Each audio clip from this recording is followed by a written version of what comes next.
L'autre côté très important à se souvenir, c'est la mémoire auditive. Donc, je vous ai parlé de la mémoire visuelle, mémoire auditive. Ça a-tu une mémoire auditive, un dindon? Un orignal, un chevreuil, ça a-tu une mémoire auditive? Un chevreuil? Oui. Un orignal? Oui. Un dindon? Oui. Très important. Le chevreuil, une mémoire auditive environ de 5 à 16 jours. L'orignal, à peu près sensiblement la même chose. C'est pour ça qu'à l'époque, quand je chassais on chassait toujours à deux. Et nous, c'était pas important lui qui tirait ou lui qui calait. À l'époque, j'étais avec Mario Pépin, mon partner. Puis, une journée, c'est moi qui calais, c'est lui qui tirait. Puis, on avait des réponses. Advenant le cas que l'orignal ne sort pas pour une raison, elle n'est pas importante la raison, l'orignal ne sort pas, soit qu'il nous a senti, soit que le vent a tourné, soit que... Peu importe la raison, c'est pas important. Le lendemain, on revenait, vu qu'il y avait une mémoire auditive, ben le lendemain, là, c'est mon chum qui calait, puis c'est moi qui chassais. Pourquoi? Nouvelle tonalité, des nouveaux sons, et à partir de là, ben l'orignal, il ne peut pas faire d'association. Donc, mettons qu'il nous a senti la veille, il a associé l'odeur avec le son que j'ai fait, puis là, il a dit signe danger, doute, doute, doute, ça allume, le flasheur de police allume. Le lendemain, un nouveau son, mais là, il ne peut pas associer le son puis l'odeur, il n'y a plus rien. Fait que là, hop, l'orignal sortait, bang, on tirait. C'est pour ça qu'on récoltait tant. Mémoire auditive, le dindon, mémoire auditive à vie. Une chance, ça vit rien que 5 ans, là, je vais vous l'avouer. Là. Mémoire auditive à vie. Ça, ce qui veut dire, c'est que quand on va se mettre en contexte, avec mon corps l'extrême CG, je suis dans mon champ, dans ma tente, sur le bord du bois, il y a un dindon qui me répond, je le vois sortir à 2500 pieds, il s'en vient tranquillement, il est rendu à 2000 pieds, moi ça va bien, j'appelle, je me méfie pas trop encore parce qu'il était quand même à 2000 pieds, je me retourne la tête vite fait, 50 pieds de ma cache, un autre mâle qui est là, il me regarde, cri d'alarme, vide le champ, bonsoir, ils sont partis. Ça veut dire que dans ce champ-là, ce câble-là d'Extrême CG est brûlé pour les 5 prochaines années. Dans ma tête à moi, je ne le reprends plus jamais dans ce champ-là. Je vais le prendre dans d'autres champs, mais pas dans ce champ-là. Parce que là, vous venez de créer un doute dans la tête de l'oiseau. L'oiseau va toujours associer ce son-là, cette tonalité-là, à un signe de danger, un doute. Ils ne savent pas ce qui se passe. Ils ne savent pas que c'est moi qui étais dans la tente puis c'est l'autre qui m'a vu.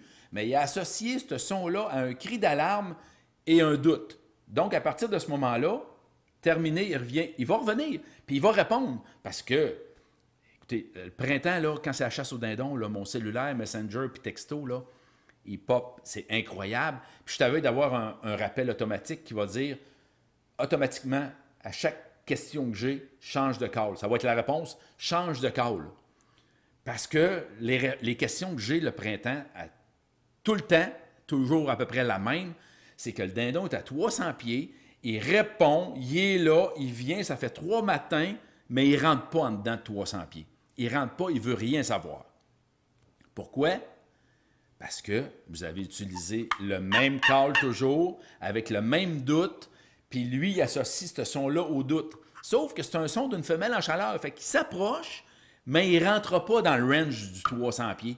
Il ne rentrera pas, il ne voudra rien savoir. C'est comme à l'orignal, si vous avez écrit un doute, l'orignal c'est plus 500-600 pieds, il ne rentrera pas dans ce bout-là parce que il sait qu'il y a quelque chose qui n'est pas correct associé à ce son-là. Mémoire auditive à vie, c'est vraiment tough. Je vais vous en compter une vite. 19 ans, j'étais en l'État de New York, 19-20 ans, je chasse pour la première fois dans l'État de New York, chez un pourvoyeur, le monsieur, là, Ed, 2e champion du monde, calleur de dindon. Écoute, moi j'arrive là quand même, ça fait une dizaine d'années que je chasse le dindon, puis je suis quand même confiant, j'ai fabriqué des calls, je l'ai modifié, je l'ai copié, je l'ai amélioré. Mais écoute, je suis bien équipé en call, mais le monsieur, je regarde les plaques au mur quand on rentre dans la maison chez lui, puis 2 ans de fil, 2e champion du monde, 2e championnat du monde, call de dindon. Je vais le laisser coller. Honnêtement, je ne suis pas fou, là. Fait que le premier matin, on s'installe. Puis là, il dit « Hey, Mario, call donc. » Non, bof, tu sais, je vais me garder une petite gêne, je le laisse caler, puis en même temps, j'aime ça apprendre. Fait que je le laisse caler. Écoutez, il y avait 30-40 dindons en avant de nous autres dans la première demi-heure. 30-40 dindons qui sont venus, 300 pieds tout autour de nous autres. Là, il travaillait fort, puis là, il disait « Je vais en faire casser un. » Tu sais, il va en faire rentrer un dans le 300 pieds, puis on va le récolter. Premier matin, rien. Pas un qui casse. Deuxième matin, même affaire, 30-40 dindons devant nous autres, pas un qui casse. Troisième matin, il dit « Mario, Caldon, il dit, tu sais, on n'a rien à perdre, là, tu sais. En fin de compte, c'est vrai qu'on n'a rien à perdre. Hein. Ça fait 2 matins, puis il ne se passe rien. Fait que je sors mon petit câble, Made in Québec. Je vous le dis, j'ai pas eu fini de faire ce son-là, qu'il y a déjà 6-7 dindons qui avaient décroché, qui avaient répondu, qui avaient décroché, qui étaient rendus à 20 mètres de moi. Bang, je récolte mon dindon.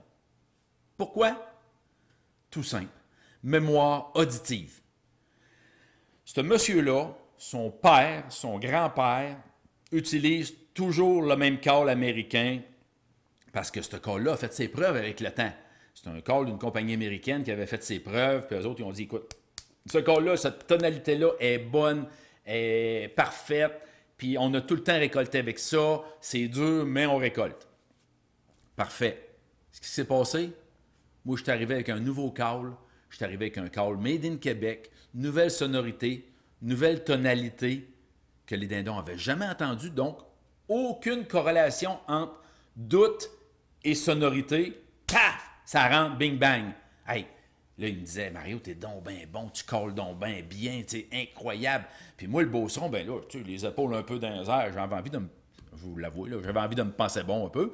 Mais à l'époque, on ne savait pas que je savais pas que les dindons avaient une mémoire auditive. Je l'ai su par la suite. Mais à cette époque-là, je me disais, c'est vrai, je colle bien, hein, tu sais, tabarouette. Lui, il n'a pas été capable, puis moi, je suis capable, tu sais. Mais aujourd'hui, je le sais, tu sais, j'ai jamais dit, par exemple, là. Mais, tu sais, j'avais envie de me penser bon à cause de ça. Mais c'est pas du tout ça. Vous le savez aujourd'hui, mémoire auditive à vie. Là, les compagnies de call, ils aiment ça quand je fais ça. Les magasins de chasse à pêche, là, ils m'adorent quand je fais cette conférence-là parce que je suis en train de vous dire que ça prend 2-3 calls différents pour aller à la chasse. Puis je ne le fais pas pour eux, je vais vous l'avouer, là, je le fais pour vous. Vous avez besoin d'au moins 3 tonalités différentes pour partir à la chasse. Parce que imaginez-vous que le premier matin, vous appelez, ça répond, vous ratez votre coup pour une raison X, il vous a vu ou n'importe quoi.